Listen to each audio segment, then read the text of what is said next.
Ya, Assalamualaikum warahmatullahi wabarakatuh. Semangat pagi teman-teman semua. Semangat meskipun bulan puasa gitu ya.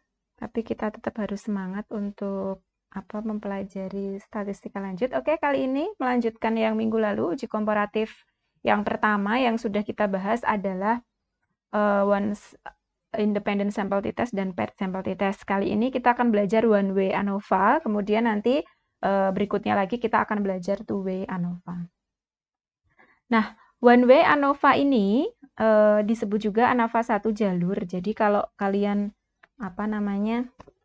memperoleh di bahasa Indonesia gitu one way ANOVA, kalau bahasa Indonesia nanti ANAVA namanya. Jadi ANOVA itu analysis of variance, kemudian kalau ANAVA analisis variansi. Jadi analisis variansi satu jalur. Nah, ini untuk apa? Digunakan untuk membandingkan rata-rata kelompok dengan banyaknya kelompok lebih dari 2. Kalau kemarin, kalau hanya dua kelompok, itu kan pakainya independen, ya kan?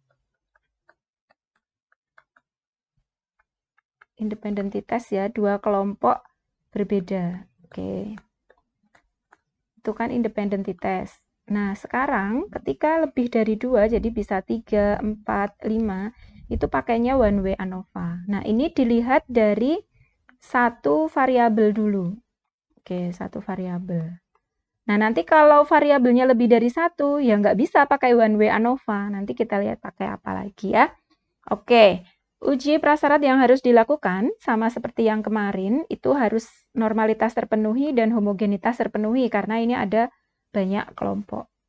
Nah, ketika kita one way ANOVA, itu kalau langkah-langkah perhitungan manualnya itu ada banyak. Jadi, kalau ini kan misalkan kita punya data, jadi kalau one way ANOVA itu misalkan kita punya data seperti ini.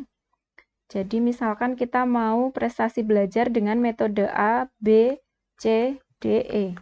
Di sini ada data. Nah, dihitung manual. Jadi nanti ada perhitungan antara.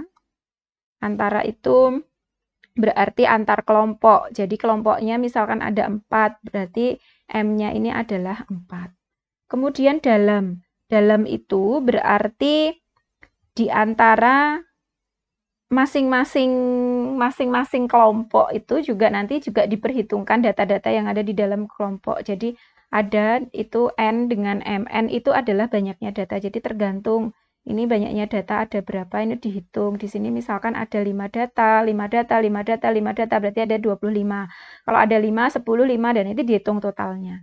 Nah, nanti ada yang namanya jumlah kuadrat.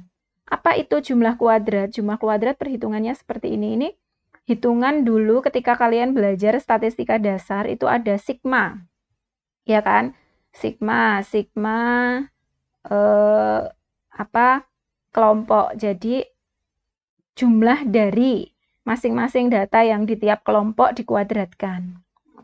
Dikurangi jumlah total dari semua data dikuadratkan dibagi N. Jadi ini masuk angkanya. Nah, kita nggak akan membahas tentang bagaimana cara perhitungan manual, karena pada akhirnya besok itu kalian juga akan menggunakan SPSS, tetapi paling tidak kalian tahu dasar SPSS itu perhitungannya menggunakan apa. Jadi agak panjang ya caranya. Jadi mulai dari ngitung JK antara, kemudian JK dalam itu JK total dikurangi JK antara, kemudian ada min kuadrat, kemudian dari min kuadrat ini barulah untuk menghitung F hitung. Ya, ini kenapa min kuadrat ya? Karena memang analisis uji F dengan ANOVA ini adalah membandingkan rata-rata. Jadi ini hubungannya kan ini tadi kan ini seperti jumlah rata-rata ya, rata-rata kan banyaknya data dibagi jumlah data begitu. Jumlah data dibagi banyaknya data, kebalik. Oke, kemudian ada F hitung, ada F tabel, nanti keputusannya sama seperti di T, jadi hitungnya nanti kalau lebih dari di T tabel, F hitung lebih dari F tabel, maka H0-nya ditolak. Nah, oke, kita langsung ke contoh kasus. Contoh kasusnya adalah ketika ada penelitian terhadap kemampuan membaca pemahaman, begitu, ditinjau dari perbedaan ragam bacaan. Nanti mau dilihat ragam bacaan yang mana yang berbeda. Apakah ada perbedaan yang signifikan antara kemampuan pemahaman membaca siswa ditinjau dari ragam bacaan yang dibaca. Nah, ini nanti kita gunakan ANAVA satu jalur dengan uji F.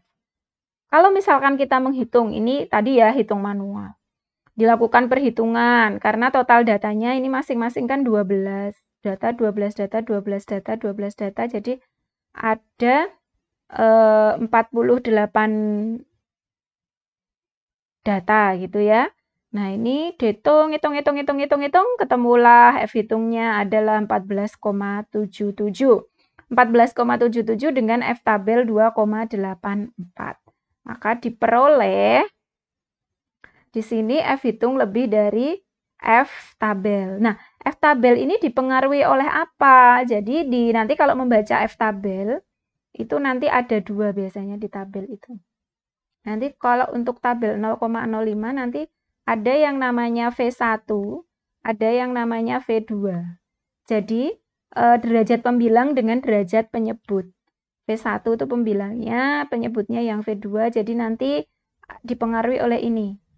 Apa namanya? Tadi banyaknya kelompok dikurangi 1 dengan banyaknya data dikurangi kelompok. Nah, ini misalkan di sini nanti 3, di sini cari yang 44 dicari di sini. Gitu ya. Oke. Oke, kalau kita nanti menggunakan SPSS, kita boleh tidak memakai F hitung, kita langsung dengan SIG-nya karena sudah dihitung oleh SPSS-nya.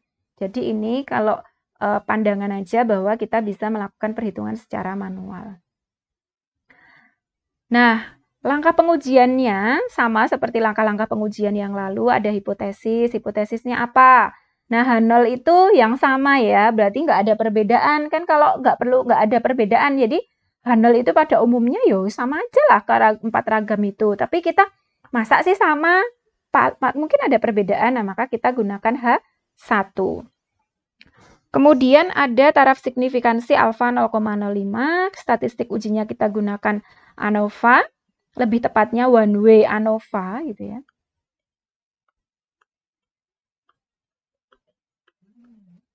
Kemudian kriteria keputusannya F hitung lebih dari F tabel, maka H0-nya ditolak. F tabelnya tadi 2,84, ternyata F hitung sudah kita peroleh 14,77. Oke, maaf. Artinya H0-nya ditolak karena ini lebih dari F tabel. Jadi terdapat perbedaan di antara keempat kelompok ragam bacaan. Nah, ini kalau mau diuji manual lagi juga bisa. Nanti dilihat yang berbeda yang mana sih, begitu. Cuman tuh hitungannya juga agak rumit. Nanti kita lihat ketika kita menggunakan SPSS. Oke, kita masuk ke bagaimana ketika SPSS. Ketika SPSS, kalian input data dulu. Oke, saya tunjukkan SPSS-nya.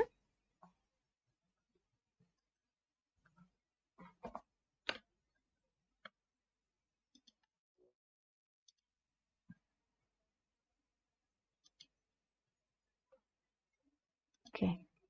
Nah, ini klik yang di sini ya, yang variable view. Ketik di sini kemampuan membaca, kemudian ragam bacaan.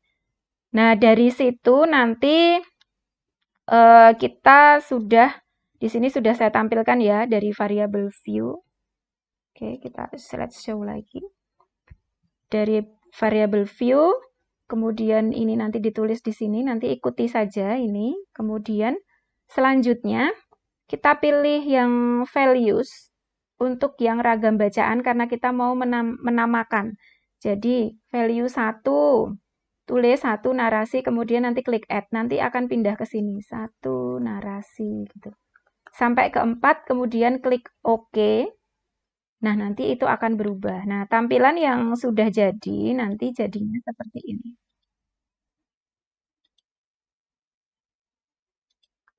Nah, ini tadi ya, ini diklik. Nah, ini nanti kan klik di sini, misalkan 1 gitu, narasi nanti akan pindah di sini. Kalau sudah semua pindah di sini 4-4-nya dinamakan, kemudian kita klik OK. Ini supaya apa? Supaya nanti kita tidak bingung, karena di outputnya nanti akan jelas tertulis ini. Setelah itu kita masuk ke data view, kita ketikkan datanya. Oke, kita ketik datanya. Di sini nanti yang narasi nanti diberi 1, tadi kan narasi 1, kemudian apa, jadi sesuai dengan value-nya tadi. Kalau narasi diberi kode 1 ya berarti ini masukkan 1. Nanti begitu masuk ke berikutnya ganti gitu.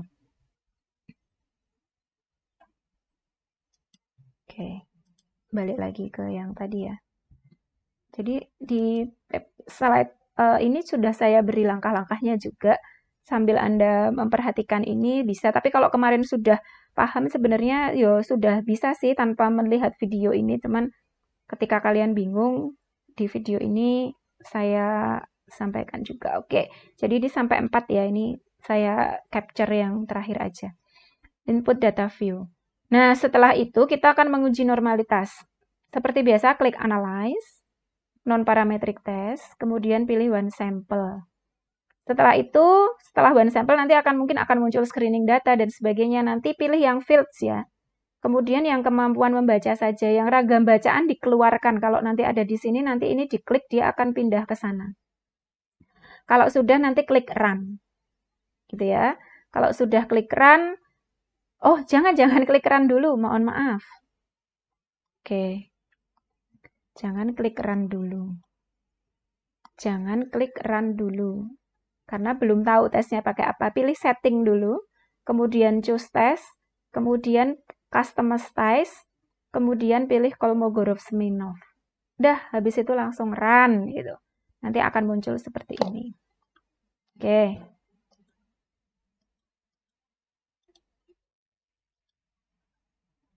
Oke. Kalau dari sini saya ulangi lagi. Jadi analyze, kemudian non-parametric test, one sample tadi ya. Kemudian pilih yang field. Nah, ragam bacaan kita keluarkan tadi. Oke, jangan run dulu. Klik setting dulu. Pilih customize test, kemudian pilih yang Kolmogorov-Smirnov kalau sudah run. Oke, hasilnya keluar. Ya, seperti ini. Jadi sebenarnya untuk yang SPSS yang baru ini langsung ya, langsung diberi gini. Retain the null hypothesis. The null hypothesisnya itu adalah data berdistribusi normal. Retain artinya menerima gitu ya. Jadi sebenarnya sudah dibacakan ini oleh si SPSS. Jadi the distribution of kemampuan membaca is normal with mean bla bla bla gitu kan. Hipotesis nulnya kan ini. Dan ternyata retain. Jadi ini tuh benar. Kalau nanti di sini menolak itu apa ya bahasa Inggrisnya menolak? Reject. Reject. Jadi reject the null hypothesis. Nanti ada tulisannya di sini. Jadi ada tulisan di situ nanti. Beda, bukan retain ya. Oke. Oke, coba kalau saya contohkan ini misalkan saya ubah satu aja. Apa namanya? Sebentar, saya ubah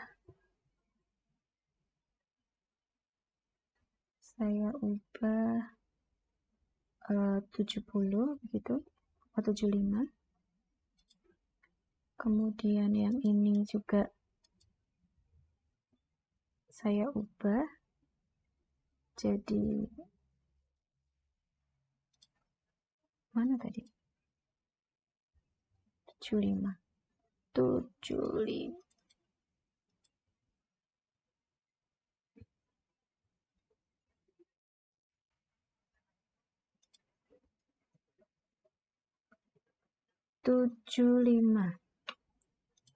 Oke.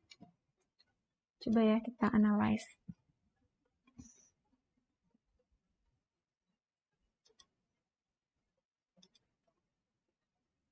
Nah, di sini reject. Kalau reject berarti kan null hipotesisnya ini nggak dipakai, berarti dia tertolak ya. Jadi ini datanya nggak normal. Kan kita lihat kemarin kalau kurang dari 0,05 dia ditolak hipotesisnya atau data tidak berdistribusi normal. Nah, sebenarnya di dalam outputnya ini udah ada nih decision. Decision kan keputusannya ya. Jadi sudah diperlihatkan. Oke, ini saya tutup dulu. Nanti enggak. Tadi saya ngutak-ngutaknya di mana ini no. Kemudian saya open lagi. Karena tadi saya agak ngutak-atik gitu ya. Oke. Saya buka lagi. Kemudian saya ulang lagi analyze-nya. Tadi ingat ya ini sambil melihat. Nah, diulang lagi, klik customize, kemudian Kolmogorov, kemudian run, diperolehnya ini tadi ya, yang retain the null hypothesis. Oke, kita lanjut. Kemudian setelah itu kita mau apa ya syaratnya tadi? Oke, berarti ini normalitas terpenuhi ya. Kalau mau lihat langkah-langkahnya ada di sini, 0,115 itu lebih dari 0,05 maka datanya berdistribusi normal. Oke, ini outputnya saya bisa ikutkan juga di sini. Nanti kalian boleh coba sendiri di rumah. Nah, kemudian untuk uji ANAVA, homogenitasnya nanti masuk ke dalam ANAVA ya. Jadi pilih analyze, compare means, one way ANOVA. Kemudian nanti akan muncul seperti ini. Nah, kemampuan masuk ke dependent, faktor masuk ke ragam bacaan. Jangan klik OK dulu, pilih option dulu. Nah, kemudian pilih option. Option nanti, option pilih centang yang deskriptif, kemudian homogeneity test, kemudian klik continue. Gitu ya. Terus continue nanti akan muncul jendela yang kembali lagi ke depan, terus kemudian kita pilih yang post hoc. Nanti kalau post hoc munculnya ini. Nah, ini banyak, tapi nanti biasanya kita akan pakai 2K, tapi kalau mau dimunculkan semua juga nggak apa-apa, terus klik continue. Nah, nanti outputnya ada banyak ini. Dari mulai deskriptif, tes homogeneity variance, kemudian ANOVA sama multiple comparison. Oke, kita lihat di SPSS-nya.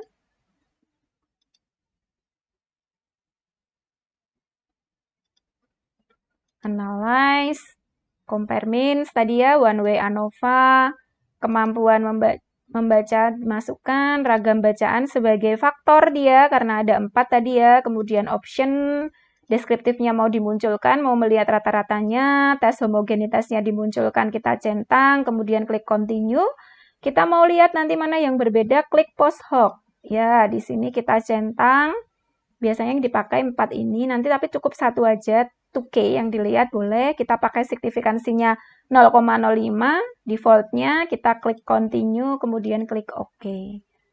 Muncullah ini, oke, one way ANOVA, deskriptifnya. Jadi kalau dilihat dari rata-ratanya itu paling tinggi deskripsi, tapi kan ini sepertinya berbeda-beda semua ya, tapi nanti kita mau lihat perbedaannya ini signifikan apa enggak, gitu. Nah, ada tes homogeneity of variance-nya. Jadi kita pakai Leuven statistik, ya. Jadi sama seperti yang kemarin, kalau yang ini udah include. Nanti kita lihatnya based on, bisa on min sama on trim min. Tapi ini sebenarnya semua bisa kita lihat sama di atas 0,05, artinya datanya homogen gitu ya. Nah, setelah homogen kita lihat di ANOVA-nya. Di ANOVA itu ternyata kita lihat tadi kan ada nilai F hitung ya. Nah, ini juga ada F hitung. Ini kok F hitungnya beda ya dengan yang tadi? Oh iya, karena datanya beda. Tadi data yang tadi itu beda, data hitungan yang beda. Oke, jadi nggak bisa dicocokkan ya, tadi itu data yang berbeda. Oh ya. Oke, di sini sig-nya adalah 0,02. Kalau mau lihat pakai F ya ini 5,928. Ya, yang contoh kita tadi kan datanya ada 48 ya, yang ini ada 40. Oke, jadi yang JK tadi, yang hitungan manual tadi, mohon maaf itu tadi bukan hitungan untuk ini. Oke, 0,02. Nah, nanti di situ akan dilihat lagi di post hoc-nya. Nanti post hoc itu lanjutan mana yang berbeda. Oh, yang dilihat dari tanda bintang. Nah, ini jadi kalau di SPSS enak kita tinggal lihat aja. Tapi kan kalau Kanda hanya melihat outputnya, ini tuh maksudnya apa gitu kan. Nah, ini maksudnya narasi dengan deskripsi itu perbedaan rata-ratanya ada negatif 11,5, kemudian dengan signifikansi 0,34. Berarti ini dari signifikansi 0,34 itu kan artinya kurang dari 0,05, artinya terjadi perbedaan. Ya, jadi sebenarnya tanpa dengan multiple comparison ini Anda juga bisa sih tadi dipasangkan dua-dua, kemudian diuji independent sample t-test, dilihat mana yang berbeda. Itu juga bisa.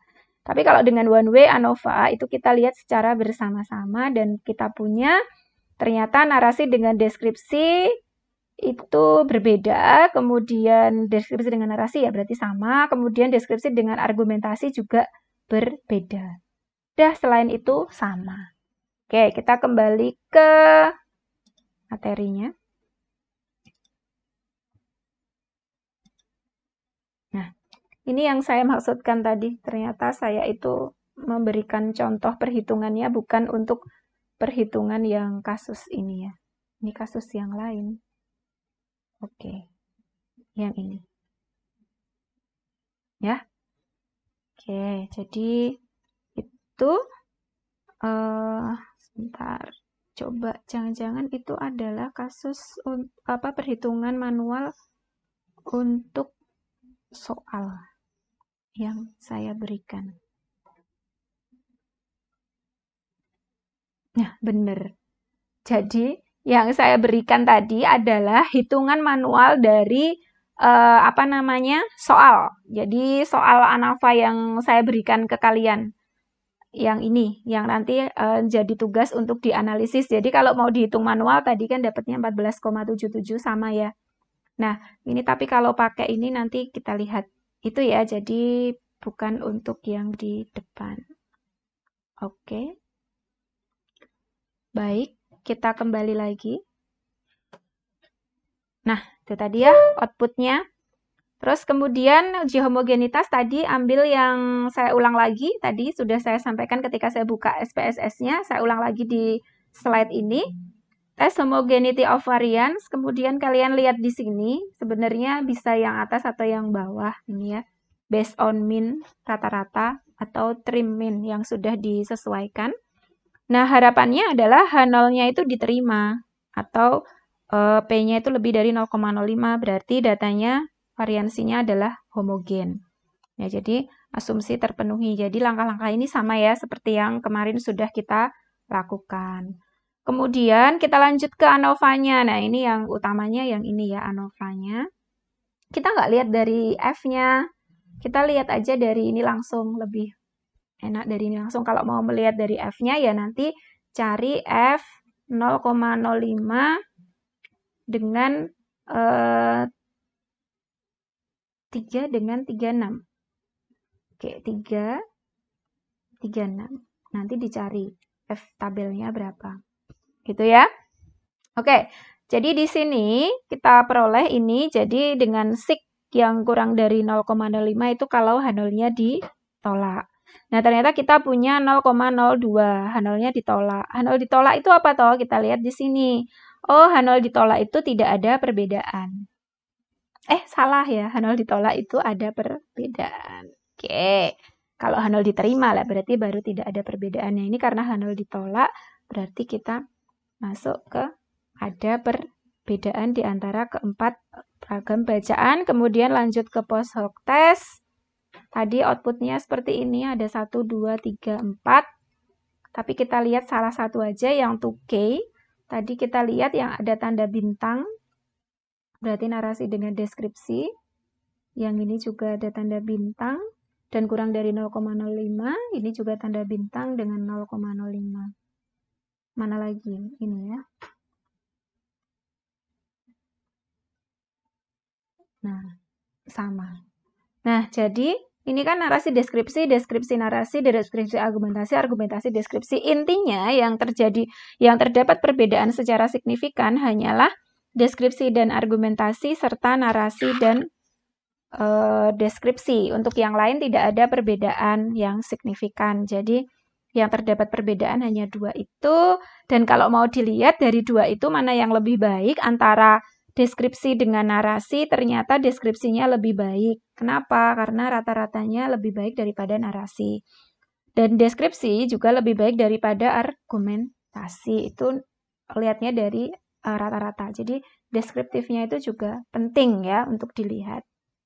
Oke, itu nanti untuk latihannya silahkan kalian kerjakan kasus yang ini. sudah saya beri outputnya ini. Jadi nanti bisa dilihat dari ini normalitas, ini nanti normal atau enggak. Kemudian dilihat dari nilai signya. Tadi ya hitungan manualnya ada di depan ya, ini malahan tadi contoh manualnya itu. Kemudian hasil belajar ini 0,681 atau 0,685. Nah, itu bagaimana? Deskriptifnya ada di sini. Rata-ratanya yang paling, nah ini metode C, ini beda semua, nanti mana yang berbeda. Nah, dilihat dari itu K, itu yang ada tanda bintang siapa? Oh, AD, BC, gitu kan? BD, ada lagi. Nah, ini nanti kalian bisa ceki-ceki lagi ya, mana. Jadi yang apa kurang dari 0,05. Oke, silahkan nanti diuraikan seperti di contoh yang ada di slide. Yang mana ini? Ini. Jadi langkah-langkahnya pakai seperti itu supaya bisa membaca lagi datanya. Oke, mungkin itu yang bisa saya sampaikan. Nanti bisa dicoba lagi di SPSS. Itu adalah one way ANOVA. Silahkan nanti di kerjakan tadi kasusnya. Tadi ya, ini hitungan manualnya ada di depan. Jadi ini tadi hitungan manual contoh. Oke, saya dulu pernah menghitung ini, jadi langsung saya masukkan. Saya pikir itu hitungan contoh, ternyata ini hitungan soal. Ya, tadi ada. Oke, baik, karena ada 48 data. Oke, jadi itu yang bisa saya sampaikan untuk one way ANOVA. Besok kita akan belajar two way ANOVA. Silahkan nanti dikerjakan. Kalau misalkan ada kesulitan, bisa ditanyakan ke saya. Sekian dari saya untuk materi pada pagi, siang, sore, malam hari ini. Kita cukupkan. Jika ada kurangnya dari saya mohon maaf. Sekian. Wassalamualaikum warahmatullahi wabarakatuh.